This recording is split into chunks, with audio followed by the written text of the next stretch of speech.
ہوں کہ میں ابوبکر صدیق آگے نکل جاؤں نیک اعمال میں، اور میں نے ہمیشہ یہ ہوپ کیا. ایک دن اللہ کے نبی صلی اللہ علیہ وسلم نے اپرچونیٹی دی اور کہا کہ فلاں فلاں بیٹل کے لیے، جنگ کے لیے مال لے کے آؤ.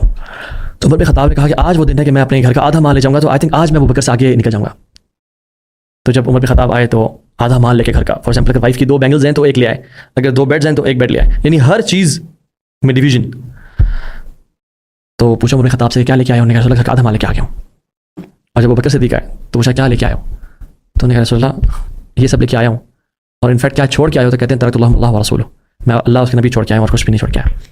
تو عمر بن خطاب کہتے ہیں کہ واللہ I will never compete with Abu Bakr in anything again. آج کے بعد میں ابو بکر سے کبھی مقابلہ نہیں کروں گا. یو سی ان کے مقابلے کیسے تھے. احد کے مقام پہ اللہ کے نبی نے اپنی سوڑ اٹھائی اور کہا کہ کون ہے جو اس کا حق ادا کرے گا. ابو دجانہ رضی اللہ عنہ کھڑے ہوئے، ما حقہ یا رسول اللہ، اس کا حق کیا ہے یا رسول اللہ صلی اللہ علیہ وسلم؟ تو رسول اللہ صلی اللہ علیہ وسلم نے کہا کہ اللہ تضرب به مسلما ولا تفر به من عدو، مسلمان کو اس سے ہٹ نہیں کرنا اور دشمن سے نہیں بھاگنا، یہ اس کا حق ہے. تو ابو دجانہ فوراً سے آگے بڑھے اور اللہ کے نبی سے وہ سوڑ لے لی، اور red bandana which is a sign of death and blood اپنے سر پہ باندھا کہ میں موت کی بات کر رہا ہوں آپ سے. اور پھر آگے بڑھتے چلے گئے. جب جنگ شروع ہوئی کفار کی گردنوں کو اسٹرائک کیا حتیٰ کہ یہ جو سوڑ تھی وہ بینڈ ہو گئی.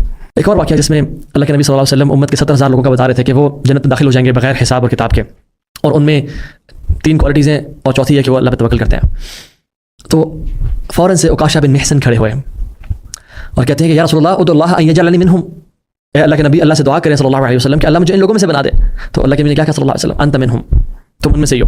پھر ایک اور شخص کھڑا ہوا، یا رسول اللہ دعا کرے کہ میں بھی ان میں سے بن جاؤں. انہوں نے کیا کہا صلی اللہ علیہ وسلم نے کہا سبقک بہا عکاشہ، عکاشہ تجھ سے سبقت لے گیا. یہ سارے جو میں نے کوئی واقعات بتائے ہیں کہ عکاشہ سبقت لے گیا جنت کے 70,000 لوگوں میں سے. اور ابو دجانہ رضی اللہ عنہ انہوں نے فوراً سے آگے بڑھ کے اللہ کے نبی کی سوڑ لی اور کہا کہ میں اس کا حق ادا کروں گا یا رسول اللہ. ابو بکر صدیق عمر بن خطاب کو سرپاس کر رہے ہیں نیکیوں میں، اور صحابہ پریشان ہیں کہ نیک لوگ صدقہ میں آگے بڑھ گئے. what was their worry؟ ان کی آپس میں کمپٹیشن نہیں تھا کہ میرے پاس فلاں نے گاڑی اپ گریڈ کر لی ہے تو میرے پاس یہ اپگریڈیشن ہو جائے، یا فلاں نے فلاں چیز لے لی ہے تو میرے پاس، یا فلاں نے اپنے گھر اس جگہ پہ بنا لیا ہے آئی تھنک مجھے بھی ابھی کنٹری سائڈ سے مین سٹی میں آنا چاہیے، یا مجھے شہر کے دور سے شہر کی مین جگہ پہ آنا چاہیے، یا فلاں کے بچے وہاں پڑھیں اسکول میں بیکن ہاؤس میں فرابلز میں ایکس وائی زی جگہوں پہ تو میرے بچے بھی وہاں جانا چاہیے. their competition, their worry was completely different. Allah Akbar. and they never feared climbing the mountain peaks، کیونکہ ان کو پتہ ہے کہ اس دنیا کی زندگی as compared to hereafter is like an ocean جس میں انگلی ڈپ کر کے جو قطرہ انگلی کے پاس لگا ہوتا ہے وہ اس دنیا کی زندگی ہے، اور یہ پورا اوشن آخرت زندگی ہے. They had firm belief about the hereafter. ربیہ بن کعب الاسلمی بہت ینگ کمپینین ہیں، اصحاب الصفہ میں سے ہیں، بڑے غریب ہیں، اتنے غریب کہ پورے جسم کو چھپانے کے لیے ایک کپڑا ہے جو وہ ناف سے نیچے تک پہنتے تھے، اتنے غریب. اور اللہ کے نبی صلی اللہ علیہ وسلم کے لیے تہجد اور فجر کے لیے پانی تیار کرتے تھے وضو کے لیے. تو رسول اللہ صلی اللہ علیہ وسلم کو اپنے اس غریب ینگ اصحاب الصفہ کے کمپینین کو دیکھ کے محبت، اور آپ نے کہا سلنی یا ربیہ، ربیہ مجھ سے سوال کرو، کچھ بھی مانگو آج، یعنی بلینک چیک دے دیا.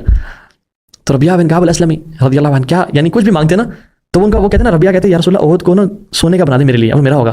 تو واللہ جو اللہ کے نبی نے اس الفاظ کہے نا، اللہ سے دعا کرتے ہیں، اللہ تعالیٰ پوری کرتے ہیں میرے الفاظ کو. اور ربیہ بن کعب الاسلمی دنیا کے سب سے ریچسٹ بندے بن جاتے، اور وہ دین کے لیے خرچ کرتے، لیکن وہ لائف لگژریز میں گزارتے، بیوی بچوں کو ٹورس کراتے، کیا کچھ نہیں کرتے. رائٹ. تو کیا کہتے ہیں اسألک مرافقتک فی الجنہ، میں آپ سے یا رسول اللہ سوال کرتا ہوں آپ کی صحبت کا جنت میں. اللہ اکبر، کتنی بڑی چیز مانگی. تو اللہ کے نبی نے کہا اب غیر ذالک، کوئی اس کے علاوہ کوئی چیز ہے؟ وہ کہتے ہیں نہیں، دس از مائی اونلی وش، صرف میری ایک ہی خواہش ہے. تو آپ نے کہا فاعنی علی نفسک بکثرت السجود، تو پھر میری مدد کرو اس کی قبولیت میں بائی میکنگ لاٹ آف سجود، کثرت سے سجدے کیا کرو، بہت زیادہ عمل کیا کرو. اور صحابہ کہتے ہیں کہ اس دن کے بعد سے despite of his young age Rabia was constantly seen praying تہجد، نوافل، نماز، اللہ اکبر، دین کے لیے اور اللہ کے نبی کے ساتھ کے لیے. لیکن ربیہ نے منی یا پاور یا کمفرٹ نہیں مانگی، بلکہ اللہ کے نبی کی صحبت مانگی. یو سی